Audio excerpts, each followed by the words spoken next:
I now look to Karthik Ramanna to close the case for the proposition tonight.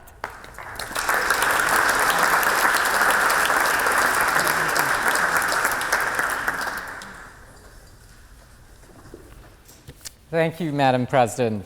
And ladies and gentlemen, as an economist and a professor of economics, I'll start with a lesson from Economics 101, which is that in a competitive market, you can expect firms to compete. You can expect them to seek out profit at every opportunity. Anything less would condemn them to mediocrity and eventual failure. That's how competition works. In the period leading up to the global financial crisis, I will argue that bankers did just that. They did what was expected of them. In fact, they are one of the few groups that did. Many others failed, as we've heard. Politicians and regulators failed to design a sensible mortgage market. The media failed to police their behavior. And importantly, prosecutors failed to punish grossly negligent and the willfully reckless. So the 2009 financial crisis is complex, with many causes and catalysts, but it can be largely attributed to badly designed rules of the game. To explain, let me introduce the key players, and the key players here are, in fact, Fannie Mae and Freddie Mac. Now, Steve asked us to trust him. I say, in God we trust, all others bring data. And so I'll bring the data. Okay, so Fannie Mae was established in the 1930s during the Great Depression to promote low-income housing and home ownership, and to keep people employed in the construction industry.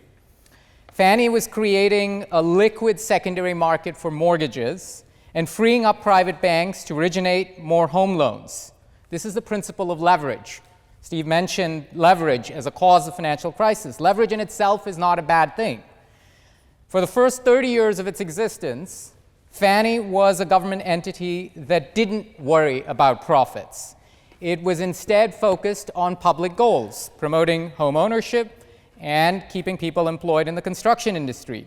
It met these goals, and importantly, it cared about lending standards and about borrower creditworthiness. And so during this first 30 years of its existence, it worked reasonably well. In 1968, something curious happened. It was converted from a public entity to what is now known as a government-sponsored entity, which is a curious hybrid that is the worst of all worlds. Fannie had shareholders, but it also had an implicit guarantee from the federal government against failure. So it cared about profits, but it didn't care about risks. At the same time, Freddie Mac was created to serve as sort of a brother and ostensive competitor in arms, and that's a different story. By the 1990s, politicians were getting increasingly aggressive about promoting low-income home ownership. Spreading the wealth was and remains a serious campaign issue, but there are no free lunches. For example, the then U.S. Housing Secretary and the current governor of New York State, Andrew Cuomo, oversaw a change that accorded banks higher credit ratings for issuing home loans in credit-deprived areas. Think about that. Effectively, the less creditworthy the buyer, the higher the credit rating. The combination of these absurd regulations and the government's implicit guarantee to Fannie and Freddie meant that common sense business practices couldn't survive. Steve mentioned that businesses didn't focus on underwriting standards. Well, the government took away their incentive to do so. Fannie and Freddie could raise capital at a 50% discount rate relative to AAA-rated financial firms. If those firms had to survive, private banks had to innovate, and innovate they did, right? That's what business does. Taking advantage of historically low interest rates of the period, private banks introduced short-term, low-interest products like adjustable rate mortgages, negative amortization mortgages, which were aimed to compete with the traditional 30-year fixed-rate products of the time. The interest rates on these new products were low not just because of central bank policy, but because they shifted the term risk on to home buyers. The core assumption behind these products is that interest rates would stay low and that house prices would rise so that the borrowers would always be above water.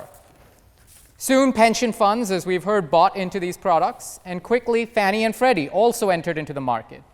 With their scale, remember, Fannie and Freddie controlled about half of the secondary mortgage market, and with their implicit government guarantee, Fannie and Freddie made variable rate, variable principal lending the new normal. Soon, more speculative and low credit buyers were attracted to the market, and to meet their demand, you had more speculative and unfeasible homes being built. The vicious cycle deepened. The pool of new buyers and mortgages went from prime to subprime and eventually to junk. And then the music stopped, right? So once you set in place a system where government is socializing the risk, you will expect a financial crisis. Now, importantly, there were many warning signs along the way. Some of them were capitalized on. Politicians, finance ministers included, were too focused on winning elections by promoting easy credit and home ownership without responsibility. And many regulators, central bankers included, were too timid to challenge those politicians.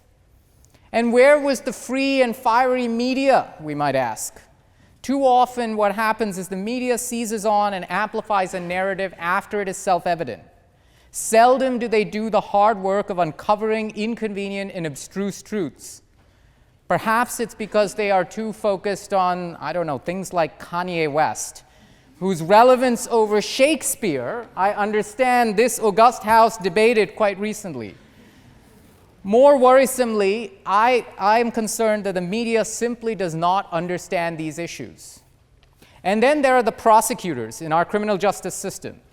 Justice delivered can be a very powerful deterrent. But no senior official directly involved in the financial crisis has been incarcerated in the United States. Why? Because winning criminal cases against individuals on grounds of corporate wrongdoing is long, hard work. It is easier and perhaps just as expedient to a career of a prosecutor to obtain a cash settlement from corporate wrongdoers, because these settlements are often drops in the buckets of bankers' plunders. And perversely, the settlements are not even paid by the tortuous officers. They end up being paid by ordinary shareholders. The global financial crisis is a failure of democracy, it is a failure of civil society, and it's a failure of the rule of law. But it is not a failure of capitalism or of capitalists. They behaved as you would predict them to behave. Now, indeed, there are many watchdogs in this that also failed. The auditors, the rating agencies, they were either incompetent or they were corrupt. But their bills are paid by the bankers, and you shouldn't be surprised. Upton Sinclair said, "It is difficult to get a man to understand something when his salary depends on not understanding it." So, the response to the global financial crisis has been layer after layer of regulation. Each layer principally serves one purpose: to distort markets once again from free and efficient outcomes.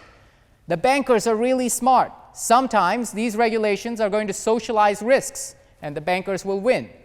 Sometimes they will stifle gains, but in that case, nobody wins. Very, very rarely do taxpayers actually win through regulation. Why? Because politicians are corrupt, because the media is inept, because prosecutors want quick wins, and quite frankly, because voters are lazy.